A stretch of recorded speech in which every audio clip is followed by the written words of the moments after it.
How does Europe collapse? Not in a single war and not overnight. To find an answer, we need to look at Angry Birds. Not because the film is a deliberate allegory, but because certain civilizational patterns emerge within it. Patterns that can only really be decoded through the work of two thinkers. And the deeper we go into them, the more unsettling the whole thing becomes. Oswald Spengler believed that every great culture grows out of the soil, myth, and community. But eventually, it hardens into civilization, into something technical, rationalized, and artificial. Bird Island is still culture. The birds have lived on the same land for generations. They do not expand. They have no army, no fleet. Their society is not held together by systems, but by a shared rhythm and a shared sense of life. The birds avoid conflict. They preserve harmony even when something is obviously wrong, because for them, the stability of the community matters more than individual confrontation. For Spengler, culture always grows roots. Piggy Island, on the other hand, is already civilization. A gigantic city, the domination of machines, ruthlessness. It no longer functions as a community, but as a system. Each individual becomes little more than a function within production, within technological development. Personality slowly disappears. Only impersonal structures remain. For Spengler, civilization is held together by technology and organization. Culture, however, is held together by myths. The gods of Olympus, the legend of the Holy Grail, or the myth of Mighty Eagle. Surrounded by legends, immortalized in statues, treated almost like a demigod.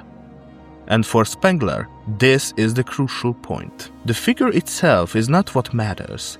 The belief surrounding it is. It is not Mighty Eagle who protects Bird Island. It is the shared myth that gives the birds identity, order, and a common destiny. Spengler believed that cultures are sustained by symbols, like the egg, a symbol of the future, of continuity, of life itself. Civilization, however, turns everything into function. The pigs do not see a future in the eggs. They see a consumer product.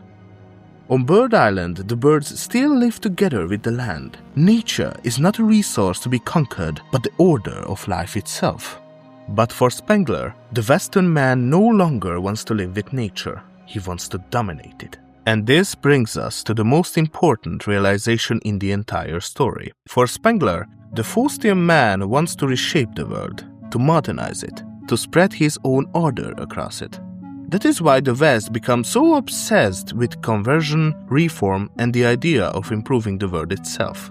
At the same time, cultures gradually harden into civilizations, and civilizations begin to expand. And for Spengler, the final stage of civilization is imperialism. The exhausted civilization turns outward, because inwardly it has lost its creative force. And this is exactly what happens with Piggy Island. An emptied technological civilization arrives at Bird Island, centrally organized, led by the king, bringing its entire world with it. For Spengler, culture is rooted in place. Civilization, however, is exportable. In the film, this appears through machines and technology. In reality, it appears through financial systems, mass culture, and global world orders. Imperialism always begins the same way. It promises progress, modernization, technology. From the outside, it looks like help, but slowly it dissolves older rhythms, traditions, and communal norms. Then reshapes the culture in its own image.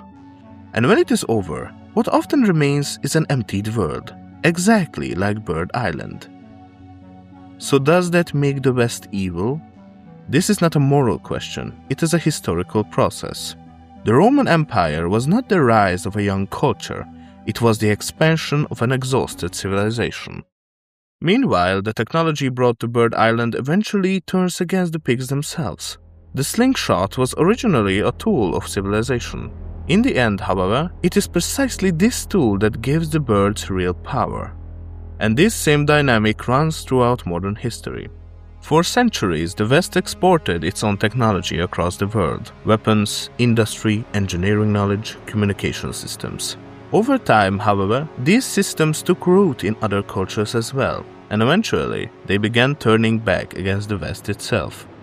In the Middle East, for example, organizations like ISIS emerged as products of the modern technological world: internet propaganda, modern weapons, global communication networks. Without technology, they could never have become such a large-scale threat.